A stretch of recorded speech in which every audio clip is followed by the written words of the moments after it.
Conexión a Europa con Marcelo Dalois. Hola Marcelo, ¿cómo te va? ¿Qué decís? Bienvenido.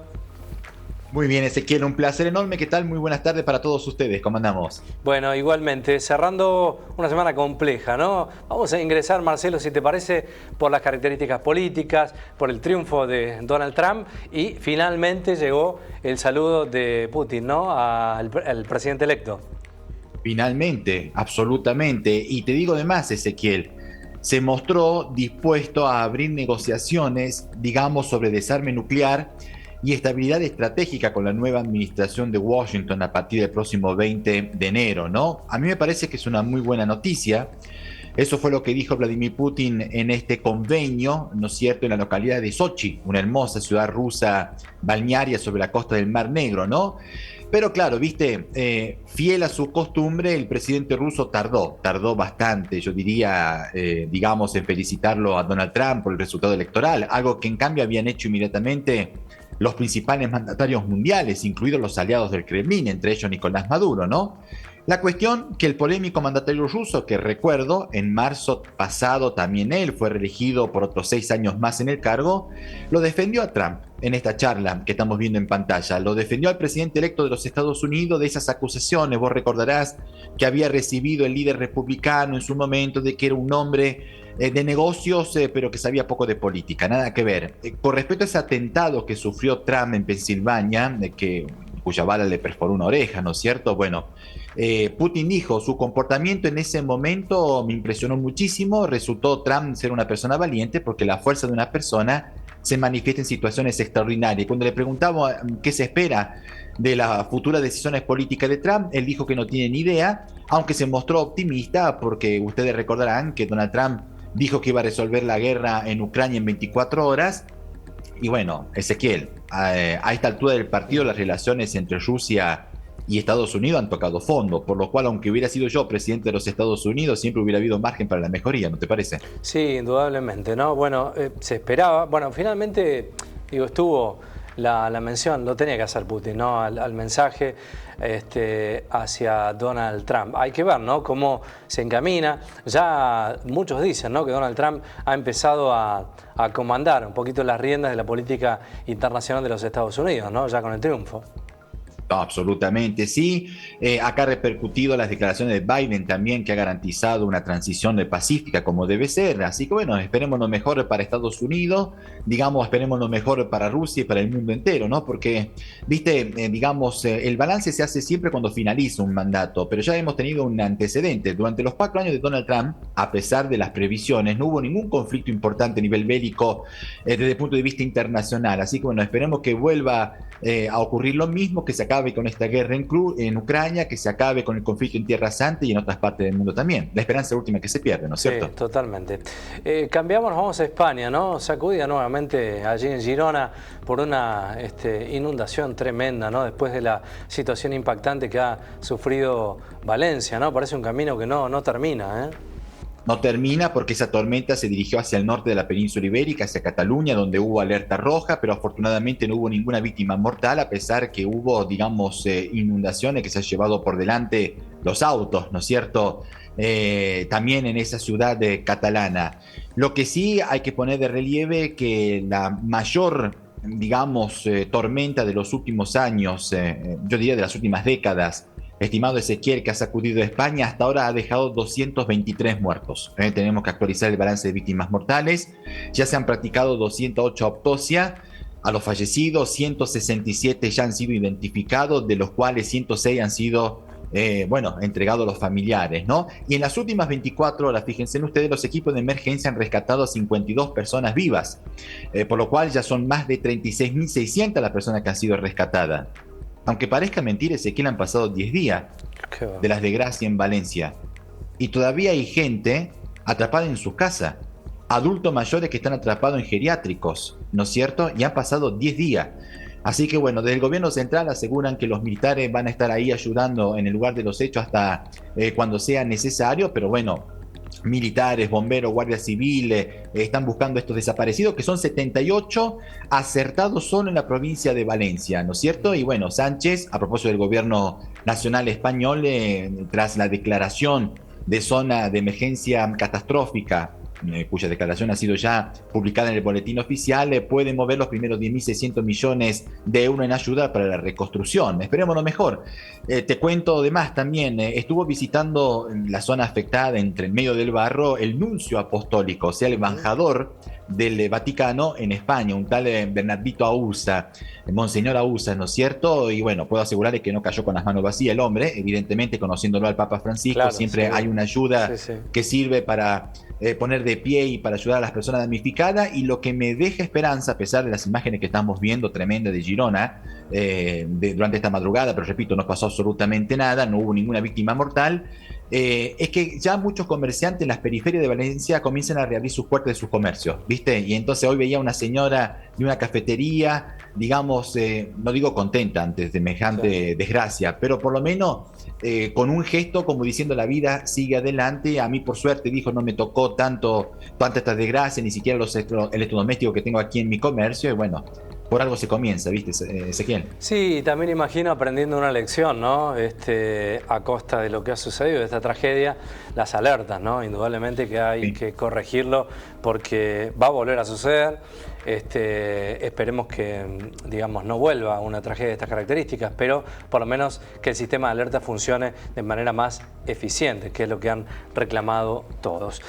Nos vamos a Ámsterdam, allí en un partido de fútbol, un conflicto, Marcelo, ¿no? Sí, no entre hinchadas, sino por una cuestión de política internacional.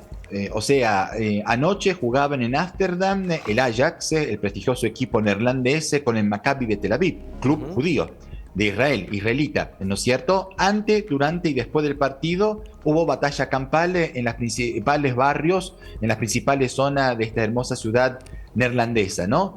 Ahí ven ustedes los hinchas del equipo de Israel, y sobre todo gente que salió a manifestarse contra los israelitas, contra la guerra en Gaza, y muchos hinchas del equipo de Israel fueron perseguidos, golpeados por encapuchados, y eso no ha caído para nada bien de parte de la comunidad internacional.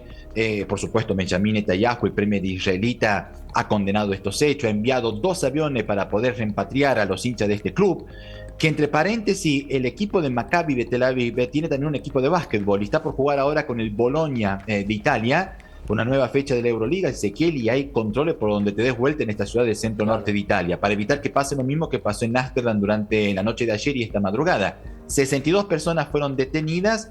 Muchos hinchas del Maccabi de Tel Aviv están volviendo a Israel con los aviones militares del Estado hebreo.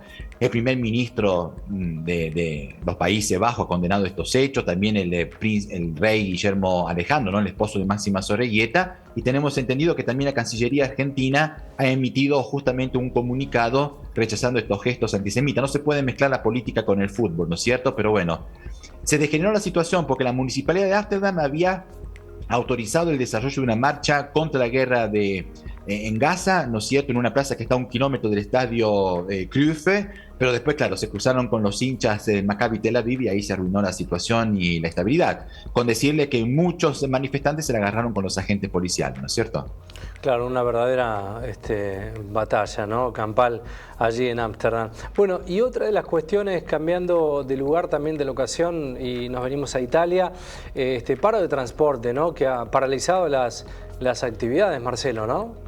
Totalmente, y con muchísimas, polémicas políticas. A ver, antes que nada, la noticia, ¿cuál es? Que por primera vez desde el año 2005, Ezequiel, no se garantizaron los servicios mínimos.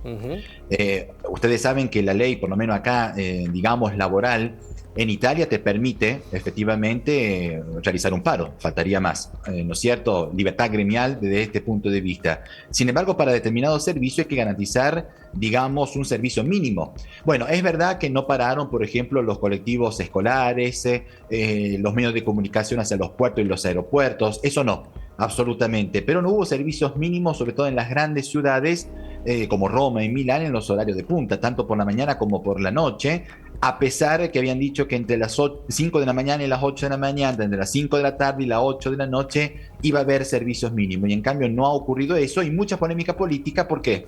Porque el gobierno italiano de Giorgia Meloni se la agarra con los gremios. Claro. Dado que se está discutiendo en estos momentos la ley de presupuesto para el año que viene y según lo que dice el gobierno derechista de Meloni, se ha bajado los impuestos que tienen que pagar los empleados, por lo cual tenés vos más liquidez en el bolsillo a fin de mes, entonces el gobierno dice, pero ¿cómo? Estamos ayudando a los trabajadores y los trabajadores paran. ¿Por qué? Porque los gremios están pidiendo un aumento de sueldo, porque la inflación se ha sentido y bastante desde que se desató la guerra en Ucrania también en este país europeo.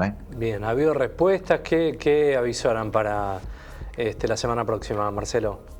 Que puede haber, digamos, un cara a cara entre las empresas, digamos, los gremios con la mediación del gobierno, pero no se descarta que haya nuevas medidas de fuerza. ¿Y sabés por qué es noticia este paro en toda Europa? Porque aparte el país ha estado paralizado en el día de hoy, en las grandes y en las pequeñas ciudades. Porque también hubo paro ferroviario, de empleados ferroviarios el lunes pasado, después que un inspector fuera acuchillado por 2 jóvenes egipcios. ¿No es cierto? ¿Por qué? Porque el inspector le pidió si tenía los pasajes encima para controlarlos, ¿no es cierto? Y ahí ese tema particular desató nuevamente un debate sobre los inmigrantes islámicos indocumentados que viven acá en Italia, ¿no es cierto? Porque todo se generaliza muchas veces, ¿no? El contexto de seguridad en Europa ha cambiado, ¿no? Para mal estos últimos años. Absolutamente sí, absolutamente sí. Sobre todo por la llegada indiscriminada de inmigrantes, porque repito, no hay que estar generalizando, pero viste, como decíamos la vez pasada, cuando vos no le das una oportunidad laboral, de que las familias de refugiados, por más que sean indocumentados, después tendrán los documentos, si vos no le das una posibilidad para integrarse en la sociedad con un trabajo, llevando a los chicos a la escuela, y mucha gente termina en las manos de la delincuencia, ¿no es cierto? Sin ir más lejos, digamos, te comento que varios ciudadanos suecos, ¿quién lo diría?, de la desarrollada Suecia, fueron detenidos porque estaban reclutando inmigrantes para proceder a realizar actos de delincuencia en Estocolmo, por ejemplo, en la capital sueca. No estamos hablando de Italia, estamos hablando de un país desarrollado del norte de Europa. Pero sí, no quiero echarle la culpa a los indocumentados, no quiero ser malinterpretado y malentendido, pero esta llegada de refugiados aquí ha aumentado la delincuencia y mucho, lamentablemente, en casi todos los países europeos, ¿no? Y por eso, cada vez que hay una cita electoral, gana la derecha, Ezequiel, como hemos estado viendo en varios países europeos, ¿no es cierto? Sí, es un síntoma social. Bueno, tenemos música, Marcelo, hoy, como todos los viernes. Tenemos música con una mujer, con una artista que sería la embajadora del rock italiano, ¿no es cierto? La rockera más importante, Gianna Nannini, que podemos escuchar un cachito. Dale. Y seguramente más de un amigo televidente la tendrá presente y después explicamos.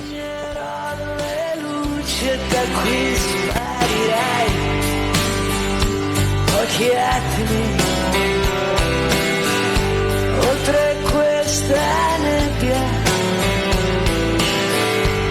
oltre il temporale, c'è una notte lunga e finirà. Ma la tenerezza che ci fa paura,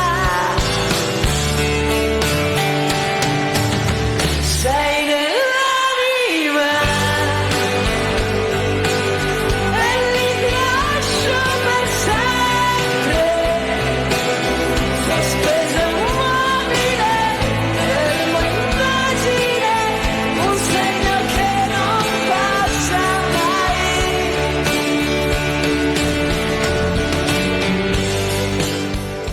Qué linda música, Marcelo, ¿eh? Qué buen ritmo, qué lindo, qué grato al oído escucharlo, ¿eh? Muy vigente Gianna Nannini, muy querida por el gran público italiano, esta cantante toscana porque nació en Siena, muy cerca de Florencia, que tiene 70 años de edad, pasó a ser muy famosa a nivel internacional y vos recordarás perfectamente bien cuando en dúo con Edoardo Bennato, cantante napolitano, interpretó el tema musical del Mundial de Fútbol de Italia 90, Noches Mágicas. ¿No es cierto? Inigualable, ¿cómo olvidarse, no? Yo no sé tu opinión al respecto y la de nuestros amigos allí en el piso y nuestra gran audiencia. Para los gustos musicales no hay nada escrito, pero a mí me da la sensación que es la mejor canción de los mundiales de toda la historia. Pero lejos. ¿Querés que la escuchemos un ratito? Pero con muchísimo gusto, con el video oficial de esa cita mundialista. Dale.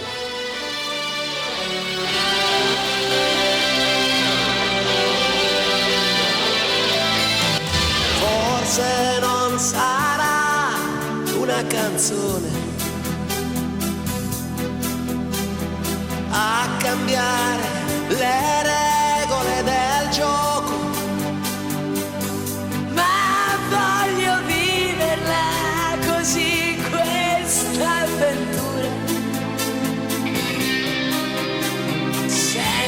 frontiere con il cuore in gola. E il mondo in una giostra di colori. E il vento accarezza le bandiere. Arriva un brivido e ti trascina via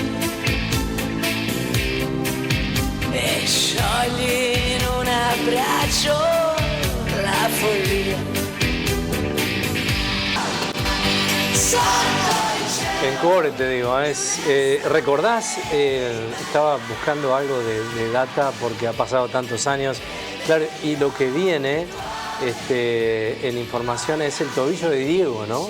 El tobillo de Diego Armando Maradona, que lo tenía como una pelota de tenis, ¿no? Y no obstante todo, fue uno de los protagonistas de esa cita mundialista. Ezequiel, como vos recordarás. Nos robaron la final. No quiero entrar en polémica, ¿no es cierto? Pero jugamos, claro, jugamos la final con Alemania, acá en el Estadio Olímpico de Roma. Y ese penal que después termina convirtiendo Breme, que descanse en paz porque ya falleció este jugador que no fue penal. De la selección alemana. Sí, bueno. Pero claro, nadie creía que Argentina llegara a la final en aquella época, porque estaba todo hecho para que la final aquí en Roma fuese Italia, ¿no es cierto? Y Alemania. Y en cambio no, los italianos tuvieron que conformarse con el tercer lugar, con la medalla de bronce, jugando la final por el tercer puesto en la ciudad de Bari, ¿no es cierto?, ante Inglaterra. Pero bueno, y el costo que tuvo Diego también, ¿no?, con ese mundial allí en Italia. Sí, absolutamente. Bueno, la semifinal que juega Argentina con Italia en Nápoles provocó muchas polémicas, inclusive política, porque el 99% del estadio San Pablo, como se llamaba en aquella época, hoy Diego Armando Maradona, le hacía la barra a la Argentina, la Argentina de Bilardo, la Argentina, ¿no es cierto?, de Canilla, de Maradona, de Burruchaga, ¿no es cierto?, sobre todo del arquero Goicoechea, por Diego, por Maradona. Claro. Y el himno, ¿no? ¿Te acordás? Cuando lo silbaban, lo insultaban, y Diego se le salió la cadena. Claro, porque los italianos se quedaban con la sangre en el ojo porque querían ver a la selección azzurra en la final ante Alemania ahí en el Estadio Olímpico, y en cambio no, estaba Argentina, y el insulto hacia el himno argentino por parte de los italianos nadie se lo esperaba, y después, bueno, Maradona, cuando lo enfocaron, se acordaba de las madres de los espectadores. Estaba indignado. Bueno, Marcelo, gracias como siempre, que tengas un lindo fin de semana. Igualmente para usted, y gracias por este momento, Ezequiel. Saludos. Un abrazo. Forse non sarà una canzone a cambiare le regole del gioco, ma voglio viverla così questa avventura, senza frontiere, con il cuore in gola. E il mondo in una giostra di colori. E il vento accarezza le